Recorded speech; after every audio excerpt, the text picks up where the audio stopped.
ముదిరాజ్ ఈరోజు తెలంగాణ ఉన్నత న్యాయస్థానంలో లోపలపోయిన రమణ ముదిరాజ్ టీఆర్ఎంఎస్ వ్యవస్థాపక అధ్యక్షులు, అదేవిధంగా డాక్టర్ నిచ్చెన రమేష్ ముదిరాజ్, అదేవిధంగా భీమా లక్ష్మణ్ ముదిరాజ్ ఆధ్వర్యంలో ఇంప్లీట్ పిటిషన్ వేయడం జరిగింది.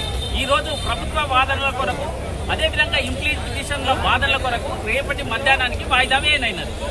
ఇవాళ తెలంగాణ హైకోర్టులో మరి గౌరవ డిఎల్ పాండు ముదిరాజ్ గారి ఆధ్వర్యంలో ఇంప్లీట్ కావడం జరిగింది. మధ్యకాల సంక్షేమ సంఘం తరఫున వాళ్ళ 42% రిజర్వేషన్ ఏదైతే కామారెడ్డి మరి ఎన్నికల హామీ ఇచ్చినారో మరి దాన్ని నిలబెట్టుకోవాలని చెప్తారు. ఎందుకంటే ఇవాళ కాకమ్మ కథ దునియా చెప్పుకుండొచ్చు కాక మరి యావత్ బీ సమాజం కూడా గమనిస్తూ ఉన్నది. ఇది ఎట్టి పరిస్థితులు రేపు గెలవకపోతే మాత్రం మరి రాష్ట్ర వ్యాప్తంగా కూడా బీసీలు తగిన బుద్ధి చెప్పడానికి కూడా సిద్ధంగా ఉన్నారని కూడా తెలియజేస్తా ఉన్నాను. మరియు స్థానిక సంస్థ ఎన్నికలు ఎట్టి పరిస్థితుల్లో కూడా 42% రిజర్వేషన్ అమలు పరిచిన తర్వాతనే ఎన్నికలు వెళ్ళాలని చెప్పని కూడా ఈ సందర్భంగా కూడా మరి మనవి చేస్తూ ఉన్నాం, డిమాండ్ చేస్తూ ఉన్నాం, హెచ్చరిస్తూ ఉన్నాం కూడా. ఈ కాలం దాంతో మరి ఈసారి కూడా అట్లాగే చేస్తాం. ముందు మరి ఇవన్నీ అడ్డంకులు దున్నాక తర్వాత చేస్తామని కబుర్లు ఎట్లాంటివి చెప్పినా కూడా మరి బీసీ సమాజం కూడా గమనిస్తూ ఉంది కాబట్టి ఖబర్దాన్ని కూడా తెలియజేస్తాం.